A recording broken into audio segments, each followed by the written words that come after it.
Nesse dia 1º de abril, o Corpo de Bombeiros de Santa Catarina lançou uma campanha de conscientização. Todo mundo sabe que essa data é usada, muita gente faz brincadeirinha e às vezes brinca com coisa séria. A gente vai falar a respeito dos números de trotes nesse primeiro trimestre aqui no estado de Santa Catarina. Estou aqui com o capitão Fávero e vai conversar um pouquinho com a gente para falar dessas brincadeiras, que são de mau gosto, aproveitando o gancho aí dessa data. Para quem não sabe, passar trote é crime, de acordo com o Código Penal Brasileiro 266, mas infelizmente o número cresceu, desse ano em relação ao primeiro trimestre do ano passado.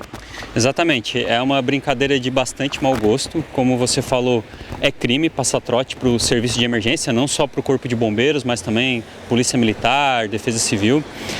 E realmente, do ano passado para esse ano, houve um incremento no número de trotes. No mesmo período do ano passado tivemos aproximadamente 3.500 situações e esse ano já passam de 4.000. Então houve um incremento aí no número desse tipo de situação. Eu tenho aqui algumas informações a respeito de algumas cidades que mais recebem trotes aqui em Santa Catarina. Criciúma está entre elas, além de curitibanos, Blumenau, Itajaí e Chapecó. E capitão, você já tem essa experiência, Quando alguém liga, normalmente, você já consegue identificar pelo jeito que a pessoa fala, ou que aquilo ali não tem uma coerência, já dá para identificar em alguns casos que se trata de um trote? Na maioria das vezes, o nosso atendente, pela experiência que ele tem, ele já consegue verificar que a situação trata-se de um trote. São feitas diversas perguntas, de acordo com o nosso protocolo, para confirmar as informações da ocorrência e nesse momento, normalmente a pessoa acaba entrando em alguma contradição e já é possível identificar que é trote. Muitos dos trotes também são realizados pelas crianças e aí pela própria voz a gente pede para chamar um adulto e também acaba identificando. Mas dependendo da situação e de como a pessoa fala no momento, pode ser realmente que o atendente não consiga identificar e acabe deslocando um veículo de emergência para essa situação falsa, o que gera diversos problemas.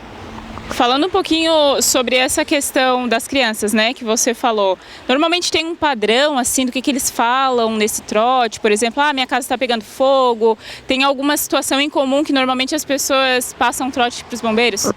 As frases mais comuns, está pegando fogo aqui, estou passando mal, minha mãe está passando mal, mas aí pela própria voz que a gente já percebe que é uma voz mais infantil, a gente acaba identificando que pode ser uma situação de trote. É claro, a gente acaba sempre fazendo o protocolo completo, acaba perguntando, fazendo todas as perguntas necessárias para identificar realmente se é uma emergência, pode ser uma situação real, mas como eu falei, normalmente a pessoa acaba entrando em contradição e a gente acaba identificando que é o trote. Outro fator importante a destacar é que a nossa central telefônica ela possui identificador de chamada.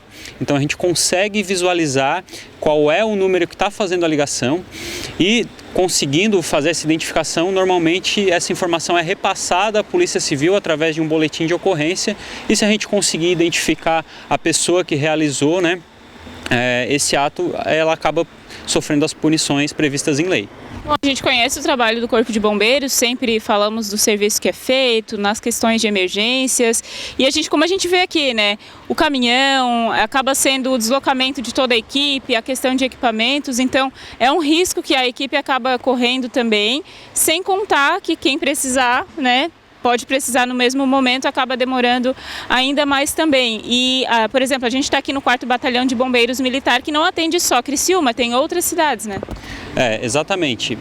O primeiro dano que a sociedade sofre numa situação de trote é que, por mais que na maioria das vezes o atendente consegue identificar a situação, acaba ocupando a linha de emergência. Nós temos um número limitado de linhas. Então, o primeiro dano é que talvez uma pessoa que realmente esteja precisando entrar em contato conosco não vai conseguir porque a linha vai estar ocupada. Se o atendente não conseguir identificar a situação e realmente deslocar uma viatura de emergência para um chamado falso, coloca em risco, primeiro, a vida da guarnição que está deslocando. A gente sempre desloca com prioridade no trânsito, de forma um pouco mais rápida, justamente para atender aquela pessoa que está precisando de socorro. Então já de forma desnecessária coloca em risco a vida da guarnição. E também, a partir do momento que nós estamos deslocando para uma situação que não existe, a gente pode deixar de estar atendendo uma situação real. Uma pessoa que está precisando realmente de ajuda. E também, como você falou, né, o Corpo de Bombeiros aqui de Criciúma atende outras localidades, por exemplo, Siderópolis, Treviso. Imagina um deslocamento até Treviso, né, que já tem um tempo resposta maior, chegando lá identifica que é uma situação falsa. E ao mesmo tempo pode acontecer alguma coisa aqui em Criciúma, então até voltar, né, vai demorar bastante tempo, questão de trânsito. Então, são inúmeros os danos que, né, as situações graves que podem acontecer a partir desse ato irresponsável. Uma informação bem importante. E falando também, a gente está falando aqui da questão de trotes, né? Mas uma orientação, por exemplo, às vezes a pessoa liga para o Corpo de Bombeiros, só que a situação acaba não sendo tão grave, não é um trote em si, mas às vezes tem um deslocamento da equipe, né? Vai até lá e poderia ser resolvido de uma outra forma. Qual a orientação que vocês deixam em relação a esse tipo de situação também? A gente sempre deixa muito claro que o Corpo de Bombeiros é um serviço de emergência, né?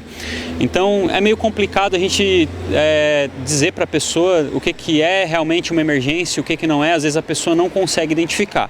Então fica a critério do bom senso das pessoas na maioria das vezes, né? Então avalie realmente se é necessário um deslocamento de urgência, um deslocamento prioritário, se não tem outra forma de conduzir essa pessoa que está precisando de atendimento, às vezes com auxílio de uma ambulância da prefeitura ou até, né, por meios particulares, para não estar utilizando do serviço de forma desnecessária. Se não for realmente uma emergência, é interessante que a pessoa busque outros recursos.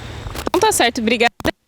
Fáveri, aqui do 4º Batalhão de Bombeiros Militar de Criciúma, falando a respeito dessa campanha que foi lançada nesse dia 1º de abril, aproveitando o gancho, né, de uma data aí que o pessoal usa para fazer muita brincadeira, enfim, mas para falar de um assunto sério, nesse caso, somente acionar o Corpo de Bombeiros, caso for realmente necessário.